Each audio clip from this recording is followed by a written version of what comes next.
YouTube channel Alka blog में आप सबका स्वागत है। आई होप आप सब बहुत अच्छे होंगे, मस्त होंगे और स्वस्थ होंगे। तो जिन जिन भाई बहनों ने हमारे चैनल को सब्सक्राइब नहीं किया उनसे मेरा हाथ जोड़कर विनती है कि वो हमारे चैनल को सब्सक्राइब कर ले, लाइक और शेयर करना बिल्कुल ना भूलें। आप लोगों का छोटा सा आशीर्वाद और छोटा सा सपोर्ट। तो मैंने पिछले वीडियो में बताया था कि हम लोगों ने रातों रात इनको लेकर अस्पताल गए और वहाँ पे इनकी जो भी प्रॉब्लम्स थी, यानी टॉयलेट और मतलब लाइटिंग की, तो वो सारी चीज़ें डॉक्टर ने पाइप द्वारा उनकी क्लियर की। और रिपोर्ट जांच के लिए गई हुई थी, ब्लड जांच के लिए गई हुई थी। सुबह तक रिपोर्ट आना था, तो रात भर हम लोग तो रहे अस्पताल में ही। और इनको कंटिन्यू मतलब पूरी रात में करीब 6 बोतल पानी चढ़ चुकी थी। 6 बोतल पानी, आप लोग समझ सकते हो कि 6 बोतल पानी इंसान के शरीर में अगर चढ़ता है तो वो शरीर से कितना वीक फील कर रहा होगा कि उसको 6 बोतल पानी चढ़ाना पड़ा। तो 6 बोतल पानी चढ़ी इनको, कंटिन्यू पूरी रात चढ़ी।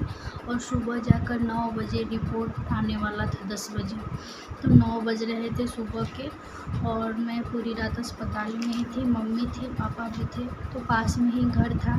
तो जब सुबह हुई तो रिपोर्ट उस टाइम नहीं आया हुआ था, तो मैं घर पे गई। और घर पे जाकर, क्योंकि छोटा बच्चा भी था हमारे पास, जो कि हमारा छोटा बेटा ऋषभ है, वो करीब 1 साल 4 मंथ का था, ऐसे करके था। तो इसको मैंने घर पे छोड़ रखा था। तो जाहिर सा बात है, बच्चा छोटा है, रो रहा था, और माँ का दूध पीने वाला बच्चा रहता है तो और ज़्यादा मुश्किल होता है छोड़ कर रहना। तो वो सिचुएशन मेरे लिए कुछ अजीब सा था। तो मैं घर पे गई, फिर अपने बाबू को इसको मतलब दूध पिलाई, फिर इसका मतलब जो भी इसको करना था, खाना वाना खिलाना, दूध पिलाना था। तो मैं घर गई थी और फिर उसके बाद घर से मैंने मतलब सुबह का टाइम था, तो मैं घर गई, मैं भी फ्रेश वगैरह होके। और फिर मैं वापस हॉस्पिटल में जब आई तब तक रिपोर्ट आ चुका था। रिपोर्ट आया तो डॉक्टर साहब ने कैबिन में बुलाया। तो मैं गई तो मुझे उन्होंने मना कर दिया, बोला कि आप कौन हो? तो मैं बोली मैं उनकी वाइफ हूँ। तो बोली कि आप बाहर जाओ, अपने पिताजी को और अपनी माँ को भेजो। हम बोले कि क्या कोई बात है क्या? तो बोले नहीं, रिपोर्ट के बारे में बताया है, उनका रिपोर्ट आ चुका है। तो मैंने पापा से बोला कि पापा डॉक्टर आपको बुला रहे हैं, आपको रिपोर्ट देंगे, पता नहीं रिपोर्ट में क्या है, आप जाकर समझ लो। तो फिर मम्मी पापा ने कैबिन में गए और मम्मी पापा को उन्होंने बताया, रिपोर्ट बताया तो थी कि 20-22 जाँचें उनकी हुई थी ब्लड से। तो उसमें उनका वो निकल गया कि किडनी फेल का नहीं आया था, मतलब ऐसा आया कि रिपोर्ट में कि मतलब उनका शरीर का जो भी मतलब पार्ट होता है वो लगभग मतलब कि जिससे मनुष्य मतलब जीवित रहता है, जिससे उनकी हर चीज़ें चलती है, जैसे लीवर हो गया, किडनी हो गया, सीने में जो मतलब है धड़कन, वो सारी चीज़ों में उनकी प्रॉब्लम थी। और सीने पर पानी हो गया था, ये सारी चीज़ें थी। तो डॉक्टर ने बोला कि डायलिसिस करना पड़ेगा, पेट में पूरा पानी हो गया है इनका और डायलिसिस करना पड़ेगा। तो पापा ने उनसे बोला कि ये मतलब कहाँ पे होता है, यहाँ पर तो हमें नहीं लगता कि हो पाएगा। तो उन्होंने डॉक्टर साहब ने बोले कि नहीं, यहाँ पे नहीं होगा, इसके लिए आपको पटना जाना पड़ेगा, ये इसका इलाज पटना में आरा में कहीं नहीं हो पाएगा।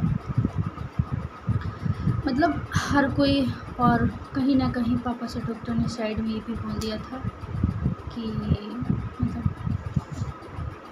रोग बहुत हाई लेवल पर जा चुका है, शायद ही कंट्रोल हो पाए, बट आप लोग जाइए, ऐसे करके पापा से उन्होंने बोल दिया था। ये मेरा दिल कहता है कि ऐसा डॉक्टर ने पापा को बोला होगा। तभी हमारे पापा जब कैबिन से निकले तो पापा का चेहरा एकदम इतना छोटा सा हो गया था, मम्मी भी मतलब एकदम घबराई हुई थी। तो मतलब मैं मम्मी से पूछ भी रही थी कि डॉक्टर क्या बोले। तो मम्मी पापा ने बोला कुछ नहीं, डॉक्टर बोल रहे हैं कि आप पटना ले जाके इलाज कराओ, वहाँ पे ठीक हो जाएंगे, यहाँ पर इसका इलाज नहीं है। तो मुझे भी लगा कि चलो पटना में डॉक्टर है तो पटना ले जाते हैं, पटना में ठीक हो जाएंगे। फिर हम लोग पटना ले जाना था तो आपस में सबसे बात हुई। सुबह के 11 बज रहे होंगे, यही टाइम हो रहा था और आज ही का डेट भी था 1 सितंबर ही था उस दिन जिस दिन हम लोग इनको पटना में एडमिट किए थे। और 11 बज रहे थे सुबह के। किसी ने ब्रश तक भी नहीं किया था, किसी ने चाय तक भी नहीं पिया था हमारे घर में। सब हम लोग जैसे रात में थे वैसे ही दिन में भी थे। तो पटना ले जाना था और डॉक्टर बोला कि आप लोग जितना जल्दी ले जाओगे उतनी जल्दी अच्छे होंगे। तो एक होता है ना कि यार मान लो ठीक है वो हमारे पिताजी के दामाद ज़रूर थे, हमारे हस्बैंड ज़रूर थे, लेकिन कहीं ना कहीं इनका पेरेंट्स का भी होना वहाँ पे ज़रूरी था।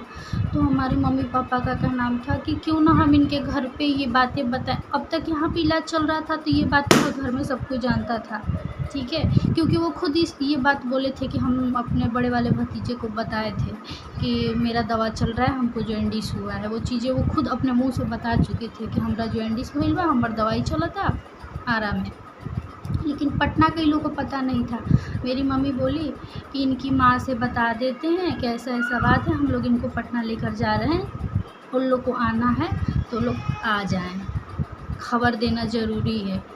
क्योंकि मान लो भाई भाई का नहीं हो सकता है, भाभी देवर का नहीं हो सकती, लेकिन एक माँ का कलेजा वो माँ ही समझ सकती है। तो मेरी मम्मी बोली कि नहीं, बुजुर्ग माँ है, उनसे बताना बहुत ज़रूरी है। कल को कोई बात हो जाएगा तो पूरी हम लोग पे दोष आ जाएगा कि मतलब ऐसे हुआ, फिर भी उन लोगों ने नहीं बताया।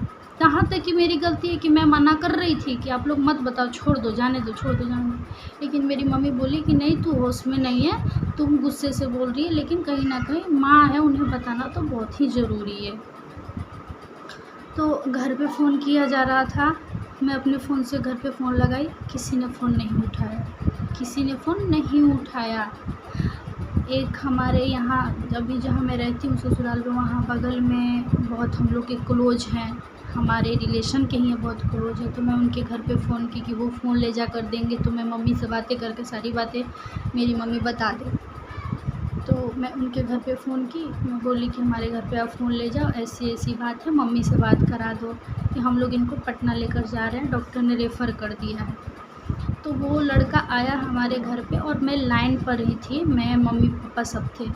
इतना गेट पीटा, इतना गेट बजाया खोलने के लिए, लेकिन किसी ने गेट तक नहीं खोला। अंदर से ही पूछ रहा है हमारा जेठ का छोटा वाला लड़का कि काहे खातिर आइल बड़ा। तो बोला कि अरुण चाचा के तबीयत ज़्यादा ख़राब बाटे कि चाची पटना लेके जाता रही, ऐसे करके बोला। तो बोले कि जा बादी में बात करी हर। बोले कि ना, दादी से बात करावे के बाटे, चाची कहत रही कि मम्मी से बात कराओ। लेकिन फिर भी किसी ने हमारी सासू माँ से बात नहीं कराया। क्यों? क्योंकि सबको ये लगता था कि वो मतलब सास हमारी जान जाएगी। तो जाहिर सा बात है यार, माँ है, माँ का कलेजा मानेगा कैसे? माँ का कलेजा तो नहीं मानेगा, इसलिए माँ से बात ही नहीं कराएंगे। और उसको जो समझ में आ रहा है वो अकेले ही करे और उसका सास ससुर करे, सबका ये एम था। लेकिन बहुत बार फ़ोन करने के बाद कोई रिप्लाई नहीं दिया। लास्ट में हमारी एक चाचा की मतलब हमारे चचिया ससुर की एक लड़की रहती है रेंट पर यहीं पर पास में ही। मैं उनके पास फ़ोन की और मैंने उनसे सारी बातें मेरी मम्मी ने बताया कि ऐसा ऐसा बात है और हम लोग इनको डॉक्टर ने पटना रेफ़र कर दिया है, हम लोग इनको पटना लेकर जाने वाले हैं। ऐसा है कि हम लोग का कॉल कोई नहीं उठा रहा है, आप कॉल करके आप बोल दीजिए हमारे जेठ से कि मतलब ऐसी ऐसी बात है और आपको जाना है, बोल दो उनको आने के लिए, पटना हम लोग जा रहे हैं। वो मेरी ननद ने फ़ोन करके उन लोगों से बोला कि ऐसे ऐसा बात है और बात भी नहीं करवा रहा है लोग मम्मी से, मम्मी को पता तक भी नहीं चला है। फिर बाद में जब ऐसी ऐसी बातें हो गई तब जाके फिर हमने उस लड़के पे फ़ोन किया कि देखो तो अब गेट खुल गया है तो अब जाके बात कराओ। फिर वो लड़का आया कॉल लेकर, फिर मेरी मम्मी को दिया, गेट खोला, लोग बहुत गेट पीटा लोग, यहाँ तक कि मोहल्ले में 2-4 घर जान भी गए थे कि क्या बात है कि इतना गेट पीटा जा रहा है कॉल के लिए। और तब मेरी सास से बात कराए थे लोग हमारी मम्मी को। तो मेरी मम्मी ने सारी बात हमारी सासू माँ से बताई कि ऐसन बात बाटे, और बबुआ के तबीयत ख़राब बा, हमने के पटना लेके जाता नहीं जा, पीछे से ना होखे तो आई अपन बड़का बेटा के लेके। ऐसे करके मम्मी मेरी बोली कि टाइम बहुत कम बा, डॉक्टर बोला था कि जल्दी से जल्दी लेके जाएं जा। तो हम लोग ने, मम्मी ने ये बात हमारी सासू माँ को बताई, और फिर सासू माँ ने इसके मैटर में हमारे जेठ से बातें की। तो मैं नेक्स्ट वीडियो में पूरी बातें बताऊंगी कि अस्पताल में कौन गया कौन नहीं गया। इतना जानने के बाद भी ऐसी है हमारी फैमिली। आप लोग सुनोगे ना, आप लोग का सोचोगे कि कैसे इतना सहन करते हुए भी अभी भी ससुराल में रहती है, कैसे बर्दाश्त करती है एक लड़की। ये सिर्फ मैं जानती हूँ और मेरा दिल जानता है। आप लोग हमारे ब्लॉग में बने रहिएगा और फुल ब्लॉग का वॉच कीजिए, तभी आप लोग हमारे बारे में जान पाओगे।